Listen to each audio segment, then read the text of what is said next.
ನಮಸ್ಕಾರ ಎಲ್ಲರಿಗೂ. ಎಲ್ಲ ಹೇಗಿದ್ದೀರಾ? ಐ ಹೋಪ್ ನೀವೆಲ್ಲ ಚೆನ್ನಾಗಿದ್ದೀರಾ ಅಂತ ಅಂದ್ಕೊಳ್ತಿದ್ದೀನಿ.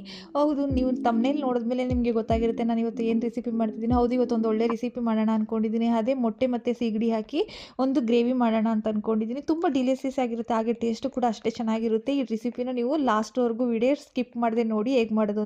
ನಾನು ಇಲ್ಲಿ 800 ಗ್ರಾಮ್ ಅಷ್ಟು ಹಸಿ ಸೀಗಡಿ ತೊಗೊಂಡಿದ್ದೀನಿ. ನಮಗೆ ಈ ಥರ ಬಾಕ್ಸಲ್ಲಿ ಸಿಗುತ್ತೆ, ಸೊ ಲೂಸು ಕೂಡ ಸಿಗುತ್ತೆ, ಅಷ್ಟು ಫ್ರೆಶ್ ಇರಲ್ಲ. ಸೊ ಹಾಗೆ ನಾನು ಫಸ್ಟ್ ಪ್ರಿಪೇರ್ ಮಾಡ್ತೀನಿ.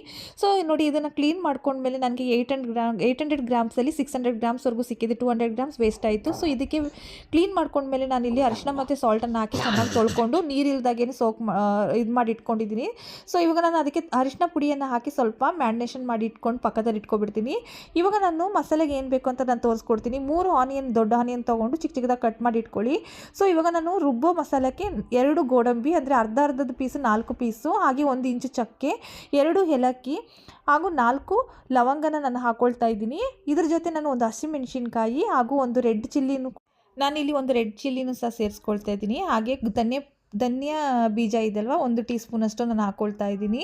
ಮತ್ತು 2.5 ಇಂಚಷ್ಟು ತೆಂಗಿನಕಾಯಿ, ಹಸಿ ತೆಂಗಿನಕಾಯಿನ ಹಾಕ್ಕೊಳ್ತಾ ಇದ್ದೀನಿ. ಇಲ್ಲಾಂದರೆ ಡ್ರೈ ಕೊಕೊನೆಟ್ಟು ಪರವಾಗಿಲ್ಲ, ಚೆನ್ನಾಗಿ ನಡೆಯುತ್ತೆ. ಹಾಗೆ ನಾನು ಇಲ್ಲಿ ನೀರು ಹಾಕ್ಕೊಂಡು 1 ಟೀ ಸ್ಪೂನಷ್ಟು ಗಸಗಸೆಯನ್ನು ಹಾಕಿ ಇದ್ರ ಜೊತೆ ನೆನಿಲಿಕ್ಕೆ ಇಡ್ತಿದ್ದೀನಿ. ಒಂದು 10 to 15 ಮಿನಿಟ್ಸ್ ಇದು ನಿಮಗೆ ಸೋಕಾದರೆ ಸಾಕು. ಯಾಕೆ ನಾನು ನೀರು ಹಾಕಿದೆ ಅಂತ ಹೇಳಿದರೆ ಕೊತ್ತಂಬರಿ ಬೀಜ ಬೇಗ ಪೇಸ್ಟ್ ಆಗಲಿ ಅಂತ. ಸೊ ಅಷ್ಟರಲ್ಲಿ ನಾನು 4 ಎಗ್ ಹಾಕಿ ಸಪ್ರೇಟಾಗಿ ಇದನ್ನು ಬೇಯಿಸಿಟ್ಕೊಳ್ತೀನಿ. ಇವಾಗ ನಾನು ಮಸಾಲೆನ ಸೈಡಲ್ಲಿ ಹೈಟಿರೋ ಮಸಾಲ ಆಲ್ರೆಡಿ ಸೋಕಾಗಿದೆ ಚೆನ್ನಾಗಿ. ಸೊ ಇವಾಗ ನಾನು ಇದು ಮಿಕ್ಸಿಯಲ್ಲಿ ಹಾಕಿ ಚೆನ್ನಾಗಿ ರುಬ್ಕೊಂಡು ಪೇಸ್ಟ್ ಮಾಡಿಟ್ಕೊಳ್ತೀನಿ. ಈ ವಿಡಿಯೋನ ಕೊನೆವರೆಗೂ ನೋಡಿ, ತುಂಬಾ ಚೆನ್ನಾಗಿ ಬರುತ್ತೆ. ಗ್ರೇವಿ ಅಂತೂ ತುಂಬ ಅಂದರೆ ತುಂಬ ಟೇಸ್ಟಿಯಾಗಿರುತ್ತೆ. ಸೊ ನೋಡಿ, ನಾನು ಆಲ್ರೆಡಿ ಪೇಸ್ಟ್ ಮಾಡಿ ಇಟ್ಕೊಂಡಿದ್ದೀನಿ. ಈ ಪೇಸ್ಟ್ನ ಸಪ್ರೇಟಾಗಿ ಇಟ್ಕೊಳ್ಳೋಣ, ಮಸಾಲ ಪೇಸ್ಟ್ನ. ನಾನಿಲ್ಲಿ 2 ಗ್ರೀನ್ ಚಿಲ್ಲಿ ತೊಗೊಂಡಿದ್ದೀನಿ. ಆ ಗ್ರೀನ್ ಚಿಲ್ಲಿನ 4 ಪೀಸ್ ಮಾಡಿ ಇಟ್ಕೊಂಡಿದ್ದೀನಿ. ಹಾಗೆ ನಾನು 3 ಆನಿಯನ್ ತೊಗೊಂಡಿದ್ದೀನಲ್ವ, ಆನಿಯನ್ನ ಚಿಕ್ಕ ಚಿಕ್ಕದಾಗಿ ಕಟ್ ಮಾಡಿ ಇಟ್ಕೊಂಡಿದ್ದೀನಿ. ಸೊ ನೆಕ್ಸ್ಟ್ ನಾನೀಗ ಒಂದು ಪ್ಯಾನ್ ತೊಗೊಂಡು ಆ ಪ್ಯಾನಲ್ಲಿ 4 ಸ್ಪೂನ್ನಷ್ಟು ಎಣ್ಣೆನ ಹಾಕ್ಕೊಳ್ತಾ ಇದ್ದೀನಿ. ಎಣ್ಣೆ ಜಾಸ್ತಿ ಆಗ್ತಿದೆ ಅಂತ ಹೇಳಿದರೆ ನೀವು ಕಡಿಮೆ ಮಾಡ್ಕೊಳ್ಳಿ. ನಾನು ಯಾಕೆ ಅಂತೇಳಿದರೆ ನಾನಿಲ್ಲಿ ಸೀಗಡಿಯನ್ನು ಒಟ್ಟಿಗೆ ಹಾಕ್ಕೊಂಡು ಫ್ರೈ ಮಾಡ್ಕೊಳ್ಳೋದಕ್ಕೆ ಈಸಿ ಆಗುತ್ತೆ ಅಂತೇಳಿ ಹಾಕ್ಕೊಳ್ತಾ ಇದ್ದೀನಿ. ಸೊ ಎಣ್ಣೆ ಸ್ವಲ್ಪ ಕಾದ ನಂತರ ನಾವು ಮ್ಯಾರಿನೇಷನ್ ಮಾಡಿ ಇಟ್ಕೊಂಡಿರುವಂಥ ಸೀಗಡಿಯನ್ನು ಹಾಕೊಳ್ಳೋಣ.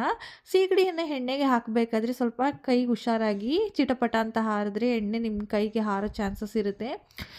ನಿಮಗೆ ಎಲ್ಲ ಹಾಕ್ಕೊಂಡು ಒಂದೇ ಸಲ ಫ್ರೈ ಮಾಡ್ಕೊಳ್ಳೋಕೆ ಕಷ್ಟ ಆಗುತ್ತೆ ಅಂತ ಹೇಳಿದ್ರೆ 2 ಸಲ ಹಾಕ್ಕೊಂಡು ಫ್ರೈ ಮಾಡ್ಕೋಬೇಕು.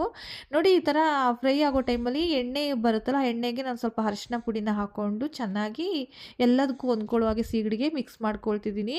ಇವಾಗ ಆಲ್ರೆಡಿ ಆಗಿದೆ, ನಾನು ಇದನ್ನು ಬೇರೆ ಪಾತ್ರೆಗೆ ಶಿಫ್ಟ್ ಮಾಡ್ಕೊಳ್ತಾ ಇದ್ದೀನಿ. ನೋಡಿ, ನಿಮಗೆ ಹೇಗೆ ಫ್ರೈ ಆಗಿದೆ ಅಂದರೆ ಇದರಲ್ಲೇ ಗೊತ್ತಾಗುತ್ತೆ. ನೋಡಿ, ಈಗ ಇಷ್ಟ ಆಗಿದೆ, ಇದನ್ನು ಸಪ್ರೇಟಾಗಿ ಇಟ್ಕೊಳ್ಳೋಣ. ಈಗ ನಾನು ಅದೇ ಪ್ಯಾನ್ಗೆ 2ರಿಂದ 4 ಸ್ಪೂನಷ್ಟು ಎಣ್ಣೆನ ಹಾಕ್ಕೊಂಡು ಅರ್ಧ ಟೀ ಸ್ಪೂನಷ್ಟು ಜೀರಿಗೆಯನ್ನು ಹಾಕ್ಕೊಳ್ತಾ ಇದ್ದೀನಿ. ಸ್ವಲ್ಪ ಬೇವಿನ ಸೊಪ್ಪನ್ನು ಕೂಡ ಇಲ್ಲಿ ಸೇರಿಸ್ಕೊಳ್ತಾ ಇದ್ದೀನಿ.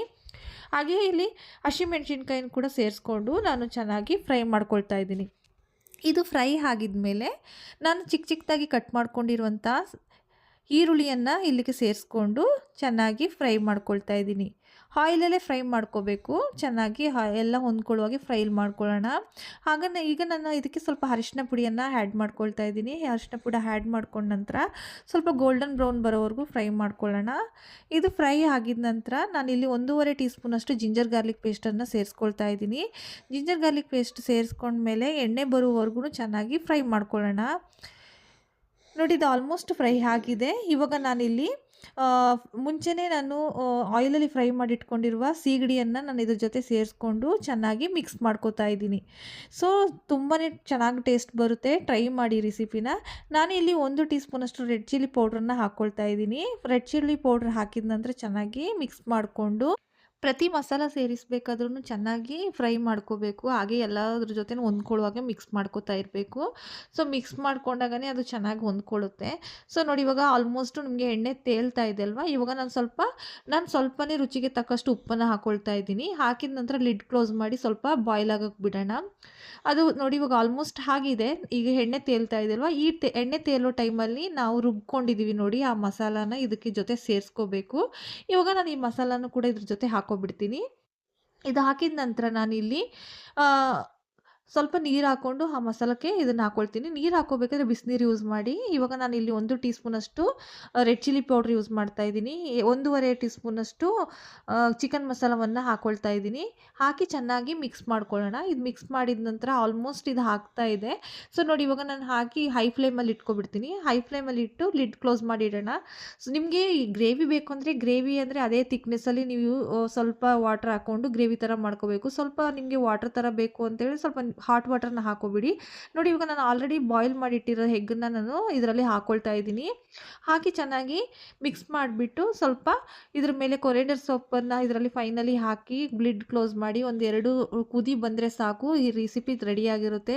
ತುಂಬಾ ಟೇಸ್ಟಿಯಾಗಿರುತ್ತೆ. ನೀವು ಕೂಡ ಮನೇಲಿ ಈ ರೆಸಿಪಿನ ಟ್ರೈ ಮಾಡಿ.